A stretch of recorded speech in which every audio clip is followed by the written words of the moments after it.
Ah, le caca. Si répulsif et si attirant à la fois. Depuis une vingtaine d'années, les artistes s'emparent du matériau le plus universel qui soit. Là, c'est cloaca, un tube digestif artificiel.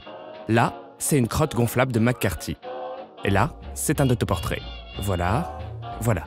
Mais cette esthétique de l'intestin a un pionnier, Piero Manzoni, un plasticien connu pour ses œuvres très poétiques.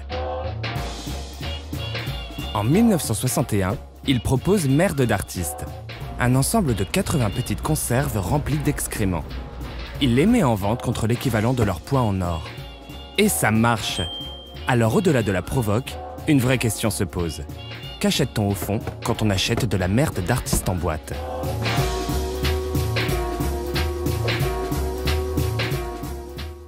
Étape numéro 1. Gardez la tête froide et regardez l'œuvre.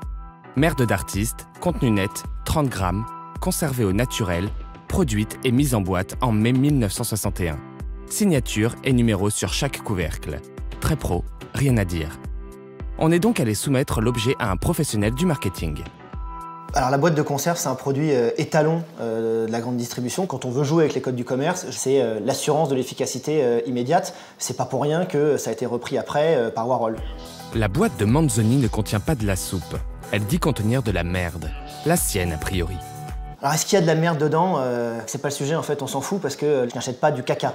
Cette boîte, elle n'est pas destinée à être consommée, évidemment, ni ouverte. Elle est juste là pour faire de la représentation. Et aussi pour lancer des discussions. Au-delà de cette provocation, c'est j'achète aussi les réactions des gens qui viendront chez moi et la verront. Alors ce sera de la surprise, de l'horreur selon les cas, mais c'est aussi ça que j'achète. En 1961, Manzoni livre ses boîtes avec un argument de vente. Si les collectionneurs veulent quelque chose d'intime, de vraiment personnel de l'artiste, voilà la merde d'artiste, vraiment à lui. Alors, je ne sais pas vous, mais nous, spontanément, cette œuvre nous a rappelé l'enfant de 2 ans qui, tout fier, vient vous montrer son pot et ce qu'il y a dedans. Le stade anal, en fait. Petite lecture de l'œuvre par un apôtre de Sigmund. L'objet créé a un rapport avec cette première création de l'enfant qui va être son caca. L'intérêt de l'histoire du pot, c'est que l'enfant va faire quelque chose qui va intéresser, qui va même être plutôt valorisé, plutôt bien vu, comme pour une œuvre d'art. Les parents vont s'extasier. Donc, ce qui sort de moi est ce qui va être visible à l'extérieur de moi. C'est une métaphore de la création. Dans l'interprétation des rêves, Freud a beaucoup travaillé sur l'équivalence symbolique entre caca et argent. Mais avec Manzoni, le rêve est devenu réalité. En 1961, Manzoni indexe ses boîtes sur le prix de l'or et les vend 40 €.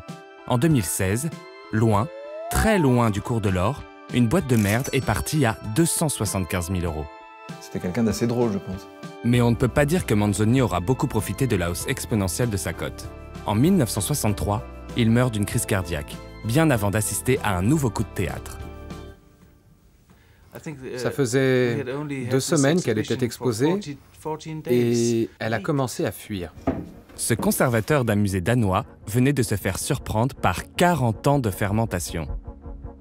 Il y a un retour du refoulé, ou une sorte de clin d'œil du destin. Ce qui était caché réapparaît sous une forme peu souhaitable. C'est comme si le naturel revenait, finalement, au galop. 2/3 de la merde s'était échappée. Et donc, bien évidemment, une boîte de merde sans sa merde a beaucoup moins de valeur. Certaines boîtes fuient, d'autres non. Si bien que les détenteurs de boîtes se retrouvent propriétaires d'une potentielle petite bombe. La légende dit que Manzoni avait tout prémédité. Une véritable prise d'otage saluée par l'ancien chef des négociateurs du RAID.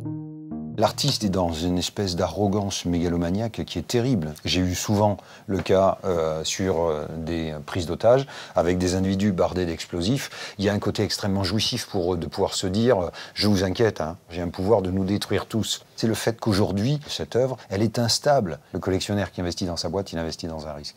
Et on achète aussi la démonstration de notre courage quand on a une telle boîte entre les mains. Et donc ça renforce inconsciemment, en fait, notre narcissisme.